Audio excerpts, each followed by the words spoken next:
Encore une fois, dans le désert, le peuple d'Israël parle contre Dieu. Ils murmurent, ils se plaignent, ils rejettent la route que Dieu a choisie. Alors des serpents brûlants apparaissent parmi eux. Le peuple est frappé, le poison agit, la mort et la maladie se répandent. Ils crient à Moïse, et Dieu donne une solution étrange. L'Éternel dit à Moïse, « Fais-toi un serpent brûlant et place-le sur une perche. Quiconque aura été mordu et le regardera sera guéri. » La solution n'est pas un médicament, la solution n'est pas une stratégie, la solution est simple, regardez. Il n'avait pas à comprendre, il n'avait pas à analyser, il n'avait pas à mériter. Il devait regarder. Des siècles plus tard, Jésus reprend cette image. Et comme Moïse éleva le serpent dans le désert, il faut de même que le Fils de l'homme soit élevé. Le serpent élevé dans le désert annonçait Christ élevé sur la croix.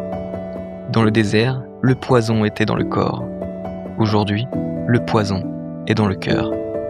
Le péché, l'orgueil, la distraction, l'indifférence. Et la solution n'a pas changé. Regardez vers celui qui est élevé. Mais voilà le problème. Dans le désert, il fallait lever la tête. Aujourd'hui, nous faisons l'inverse. Nous baissons la tête, nous regardons le sol, nous regardons nos écrans, nous regardons nos notifications. Nous regardons les autres vivre au lieu de vivre nous-mêmes. Le serpent d'airain était élevé. Christ a été élevé. Mais nos regards sont attirés ailleurs. Nous passons des heures à regarder un téléphone et quelques minutes à regarder vers Dieu.